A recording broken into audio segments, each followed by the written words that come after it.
জাতীয় দলে জায়গা হয় না, স্ত্রীর সঙ্গে বিচ্ছেদ, এখন 10 বছরের ছেলের জন্য ব্যাকুল ভারতীয় ক্রিকেটার।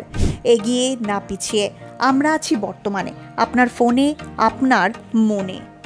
গত বছর 26শে ডিসেম্বর জোড়া ওয়ারের জন্মদিন ছিল।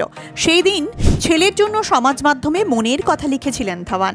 ভেবেছিলেন সেই লেখা ছেলের কাছে পৌঁছবে, কিন্তু তা হয়েছে কিনা জানেন না ধাওয়ান।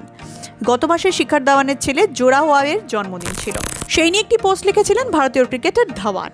কিন্তু সেই লেখা তার ছেলের কাছে পৌঁছয়নি বলেই মনে করছেন ধাওয়ান। সেই আক্ষেপ এখনও রয়েছে ভারতীয় ক্রিকেটারের। জাতীয় দলে এখন আর জায়গা হয় না, স্ত্রীর সঙ্গে বিচ্ছেদ হয়ে গিয়েছে।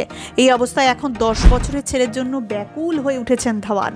গত বছর 26শে ডিসেম্বর জোড়া ওয়ারের জন্মদিন ছিল। সেদিন ছেলের জন্য সমাজ মাধ্যমে মনের কথা লিখেছিলেন ধাওয়ান। ভেবেছিলেন সেই লেখা ছেলের কাছে পৌঁছবে, কিন্তু তা হয়েছে কিনা জানেন না। তিনি বলেন, আমার কোনো কষ্ট ছিল না, নিজের মনের কথা লিখেছিলাম শুধু। 5 মাস আগে শেষবার কথা হয়েছিল ছেলের সঙ্গে, নিজের মনের মধ্যে যা চলছিল সেটাই লিখেছিলাম ওর জন্মদিনে। আমি খুব আবেগপ্রবণ, ভালোবাসাটাই জানাতে চেয়েছিলাম, কারণ আমি যদি দুঃখে থাকি তাহলে আমার ছেলের কাছেও নেতিবাচক বার্তা যাবে। ছেলের সঙ্গে দেখা করতে পারেন না ধাওয়ান। তিনি বলেন, আমি বুঝতে পারিনি যে পোস্টটা নিয়ে এত কথা হবে।